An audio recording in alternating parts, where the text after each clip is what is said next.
आइए अब आगे देखते हैं त्रिकोणमिति। पहला प्रश्नावली 8.1 देखते हैं। पहला क्वेश्चन देखते हैं। कह रहा है क्वेश्चन, त्रिभुज ABC में जिसका कोण B समकोण है, जिसमें AB बराबर 24 सेंटीमीटर और BC बराबर 7 सेंटीमीटर है, तो निम्नलिखित का मान ज्ञात कीजिए।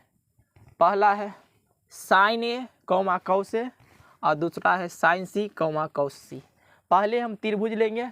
वहाँ कह रहा है कि B समकोण, तब B के समकोण में धरेंगे और उसके बाद एक समकोण त्रिभुज लेंगे। समकोण त्रिभुज इस E है जो समकोण त्रिभुज जिसका 90 डिग्री होता है। अब यहाँ पर ध्यान देना है, पहले चलना है कि समकोण त्रिभुज पहले दिखा देना है कि समकोण त्रिभुज ABC में जिसका कोण B क्या है, समकोण यानी कि कोण B बराबर 90 डिग्री दिया हुआ है। AB बराबर 24 सेंटीमीटर और BC बराबर 7 सेंटीमीटर, तो AC हमें ज्ञात करना है।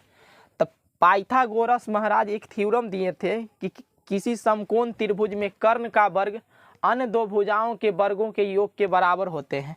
इसलिए समकोण त्रिभुज कर्ण, तो कर्ण AC है आपका, तो AC स्क्वायर बराबर AB square plus BC square, यानी किसी समकोण त्रिभुज में कर्ण का वर्ग अन्य दो भुजाओं के वर्गों के योग के बराबर होते हैं।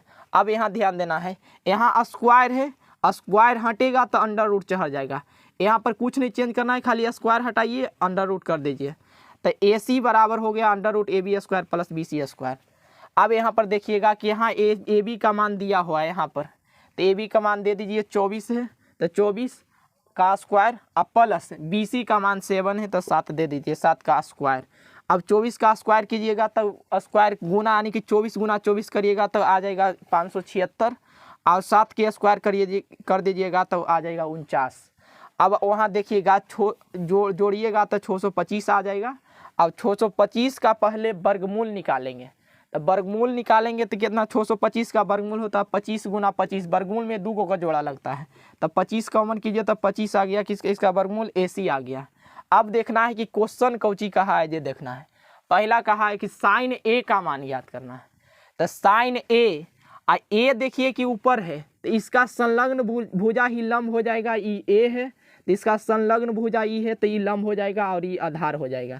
जैसे देखिए साइन थीटा बराबर, आप सूत्र पढ़े होंगे पिछले वाला वीडियो में, ये साइन थीटा बराबर, तो साइन थीटा बराबर सूत्र आपको बताए होंगे कि साइन थीटा बराबर लंब बटा कर्ण होता है। तो इसलिए यहाँ एंगल है A, जैसे थीटा मान रहे हैं आप A का, थीटा मान रहे हैं A, तो A के लिए त्रिभुजवा उलट दीजिए। जैसे देखिए A के नीचे लाइए, तो A आ गया यहाँ, आई B समकोण रह गया और C ऊपर चल गया, तो इसका लंब कौन हो गया, BC हो गया। उसी आधार से देखना है कि साइन A बराबर लंब यानी कि लंब बटा कर्ण होता है, तो इसका लंब कौन हो गया, BC हो गया, BC बटा AC। कर्ण कभी चेंज नहीं होता है, कर्ण वही रहता है। तो साइन थीटा बराबर BC बटा AC, आपका AC का मान आया है 25, इसलिए 25 दे दीजिए यहाँ पर। अब यहाँ ध्यान देना है कि साइन थीटा बराबर लंब बटा कर्ण, यानी कि BC बटा AC, तो आपका लंब कौन हो गया, इन्हें से उलट दीजिए त्रिभुजवा। उसके बाद कितना, 7 बटा 25, पहला आंसर हो गया। दूसरा कह रहा है कौमा कौस A का मान, तो A के लिए अब देखना है कि फिर त्रिभुज देखिएगा, A तो यही है, अब इसका आधार बटा कर्ण, तो आधार के कौन है, आधार देखिए AB, अब त्रिभुजवा उलटिए तो आधार कौन हो गया, AB आधार है, तो AB बटा कर्ण कभी चेंज नहीं होता है, तो AB बटा AC, तो AB का मान कितना 24 है और BC का मान कितना 25 है।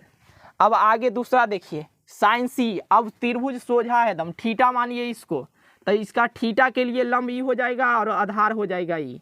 तब देखिए कि साइन C बराबर लंब बटा साइन थीटा बराबर लंब बटा कर्ण होता है, तो C कह रहा है, तो साइन C बराबर AB बटा AC। AB कौन है, AB है, तो 24 बटा 25। और अगला वैसे ही क्वेश्चन है कॉस C बराबर, तो C के लिए एंगल सेम रह जाएगा, लंब बटा कर्ण, तो BC बटा AC कर दीजिए, 7 बटा 25 आंसर।